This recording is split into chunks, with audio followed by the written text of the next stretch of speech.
अवधूत चिंतन श्री गुरुदेव दत्त. आज आपण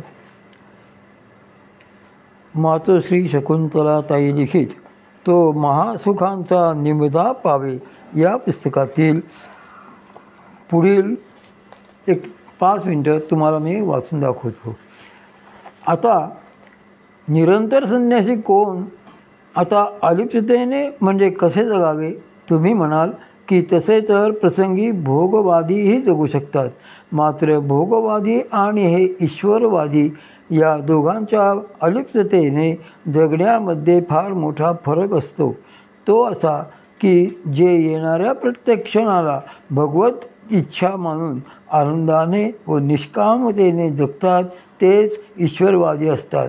संन्यासी हे असेच श्री भगवंतांचे स्मरण करत जगतात. त्यांनी आतून श्री भगवतचरणी इतकी प्रगाढ शरणागती पत्करलेली असते की त्याच्याजवळ स्वतःचे असे काहीच शिल्लक नसते. आणि म्हणूनच श्री माऊली पुढे संन्यासी शब्दाची फारच सुंदर व्याख्या करताना म्हणतात की आणि मी माझे ऐसी आठवण विसावे जयाचे अंतःकरण पार्था तो संन्यासी जाण निरंतर.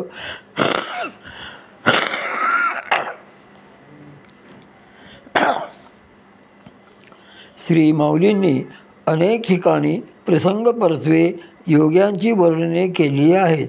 आपण यापूर्वी श्री ज्ञानेश्वरीचा 5वा अध्याय बघत होतो, म्हणून मी याकरता 5व्याच अध्यायातले वर्णन येथे घेतले आहे. श्री माऊली तेथे 11व्या श्लोकाच्या टीकेत योग्यांची मुख्य लक्षणे सांगताना असे म्हणतात की इंद्रियांच्या गावी नेणिजे ऐसा व्यापार जो निपजे तो केवळ ना म्हणजे माणसाचा योगी ये तोडी करती परी कर्मे तेन बंदी जती ते सांडिली आहे संगती अहमभावाची. जो वृत्तीचा व्यवहार इंद्रियांना न कळता होत असतो त्याला मानसिक व्यापार असे म्हणतात. योगीजन तोही करतात, पण ते त्या कर्मांनी बद्ध होत नाहीत, कारण त्यांचा अहंकार लोप पावलेला असतो. योग्यांचा संसार म्हणजे असे की हे योगी समस्त शारीरिक मानसिक व्यवहार दक्षतेने करीत संसारात राहतात.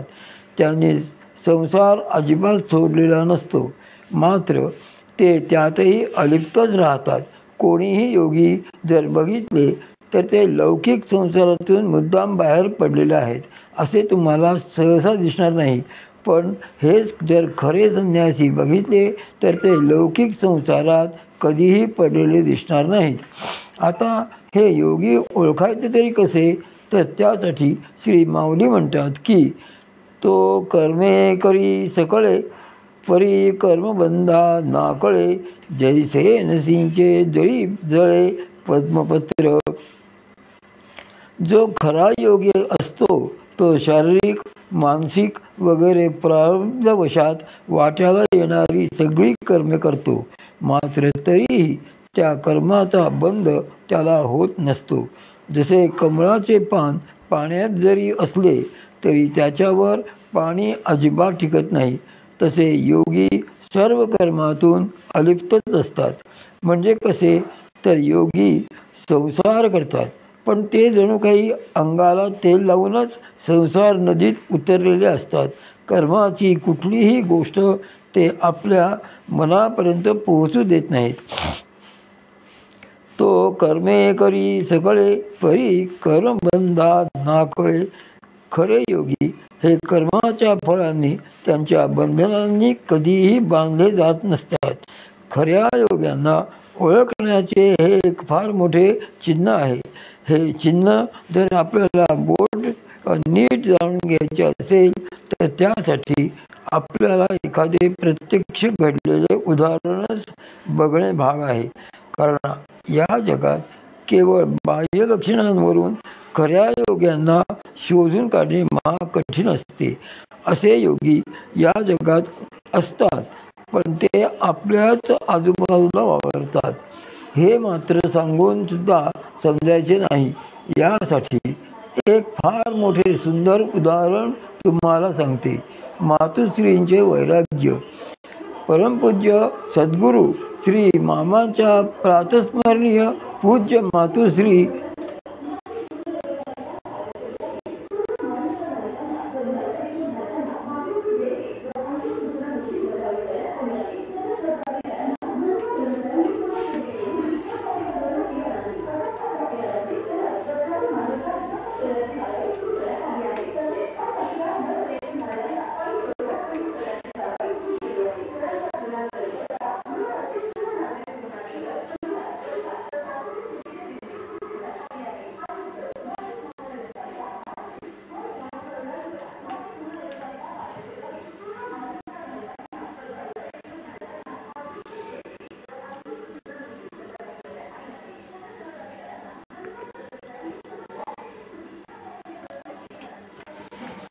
मातुश्रींचे वैराग्य.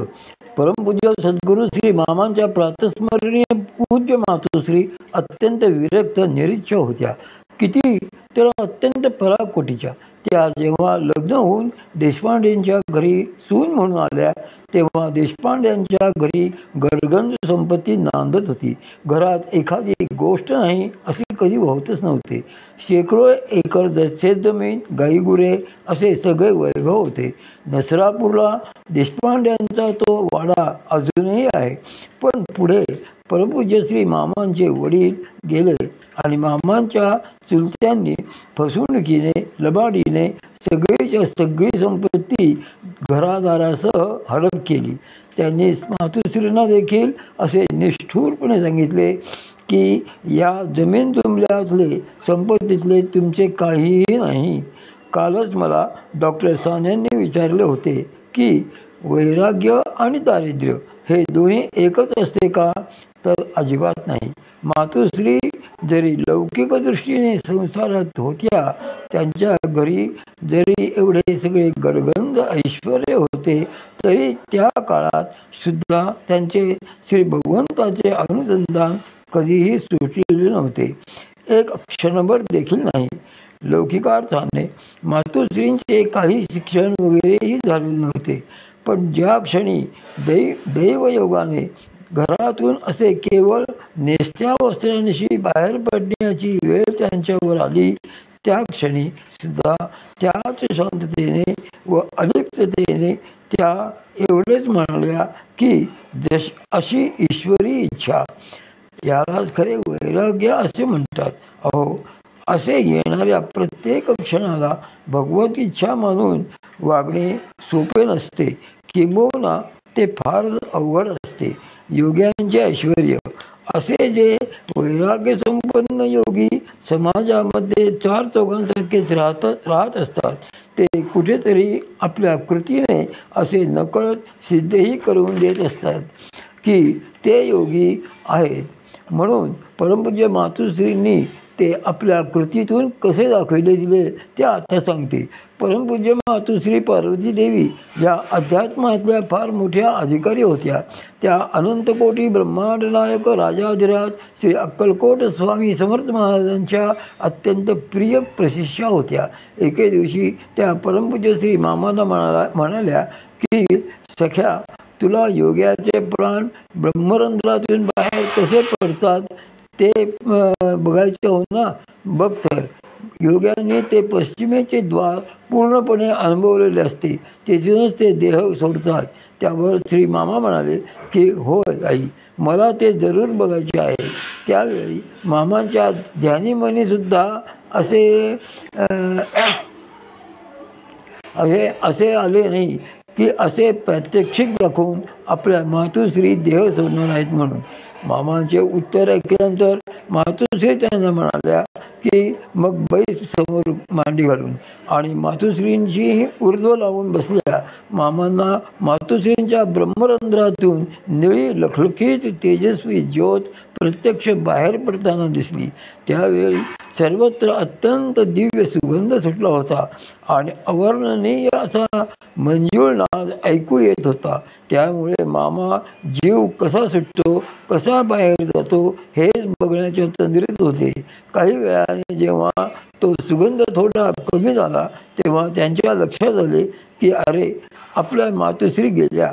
जीव ब्रह्मरंध्रातून बाहेर कसा पडतो हे आपल्याला दाखवून त्यांनी देह सोडलेला आहे.